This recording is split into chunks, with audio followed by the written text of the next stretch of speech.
Hi y'all, this is So Blessed. Welcome to the Blessed Place. How y'all doing? I received a video request. I'm just loving it. So y'all just keep them rolling right on in. This video request is kind of a sad one, but one of my subscribers says that my husband left me for another woman. Should I pray that God restore my marriage? Or should I leave it alone and move on?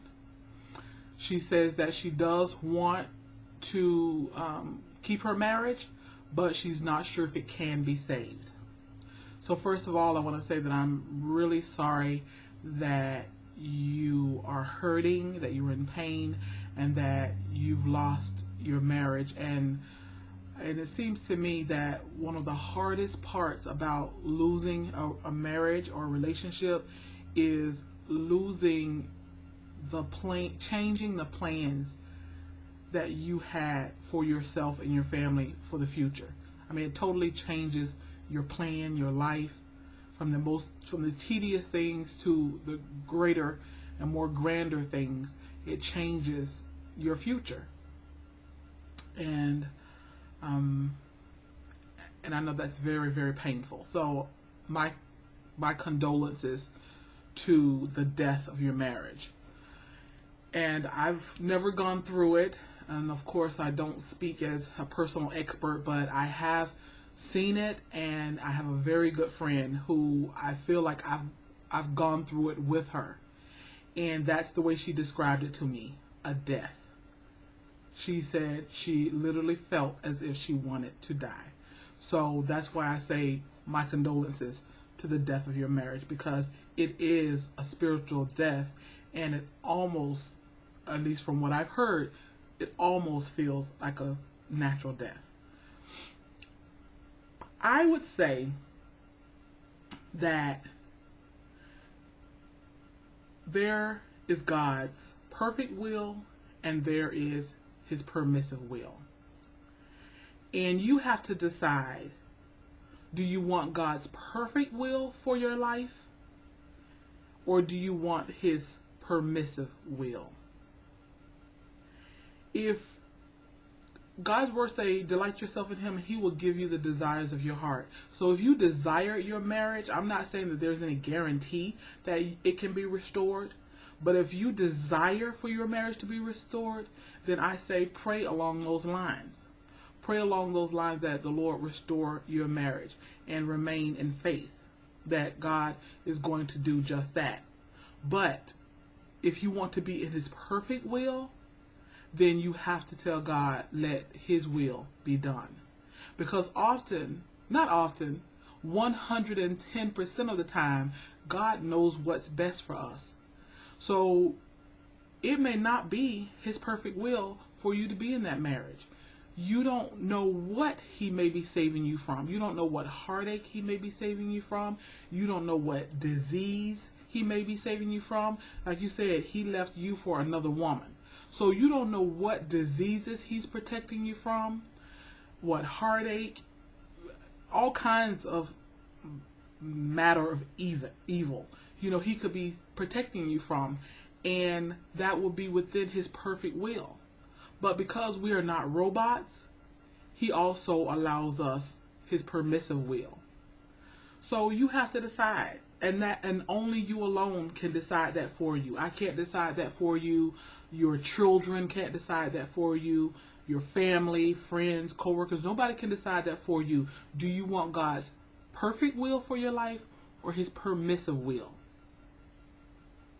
So say you do decide that you want your husband back. Number one, I would say don't grovel, don't beg, don't ask him to come back, because no man respects a woman that grovels, that begs.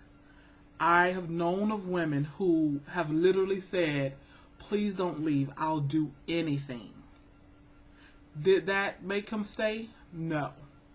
Because a man does not respect that. A woman that will do anything, absolutely anything, to make her marriage work or to make a man not leave. Because when you do that, then you got to do any and everything to make him stay. And that's too much work. I mean, yes, marriage is work, but it's the good kind of work. That's too much work to make a man stay because you begged him to stay and he's there basically out of guilt. So you don't want a man with you out of guilt. So that's first and foremost. Don't beg, plead, grovel. Secondly, let him see what he's missing. Let him see you enjoying life. Let him see you well-groomed, dressed really nice, going places, just enjoying life without him. Let him say, wow, wonder if he made a mistake. She's doing okay without me. Because if you're crying, begging, pleading, depressed, nagging every time he sees you, then that just confirms to him in his mind why he left you. Although it might not be any of those reasons. It might be, he may be using those reasons because he really just wanted to go and be with this other woman. But that just solidifies to him in his mind that that's why I left her. Because she's nagging, she's depressed, she has low self-esteem, she doesn't respect herself, she has no standards, etc. So you want to, like I said, let him see you enjoying life. And if you are feeling those things, down, depressed, then fake it until you make it. I'm telling you, I'm not a big proponent of being fake. I'm not a proponent of being fake. But in some cases, I do believe in faking it until you make it. When he sees you, let him see someone who's joyful, someone who's making it on her own, someone who's independent, someone who's loving herself, someone who's enjoying life. And then he'll say, I thought I wanted this other woman, but what I really wanted was, this is the woman I wanted, but this was not the woman that I left. So I don't know anything about what your situation is, but I know quite often a man will leave a woman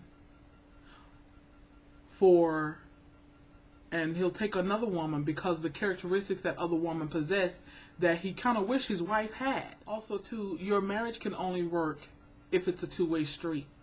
If he also wants it to work. It does you no good to want to save the marriage if he doesn't want to save the marriage. And if he doesn't want to save the marriage and he does not want you, you want to ask yourself, do I want to be married to a man who doesn't want me? I know sometimes in the haze of pain and loneliness, we don't see sometimes what God is doing for us in our lives, but you never know what God's perfect will is for your life. And he may not be in the picture of God's perfect will. Of course, I nor you, none of us know the mind of God. First of all, you have to decide, do you want to be in God's perfect will or his permissive will? And you may say, bump his perfect will. I want to be in his permissive will because this is what my heart desires. And if that's what your heart desires, then pray along those lines. But remember those other things that I mentioned. Don't grovel, don't beg, don't plead. Just enjoy life, live life in front of him. Keep yourself looking good, feeling good. Keep yourself stimulated mentally, emotionally, spiritually.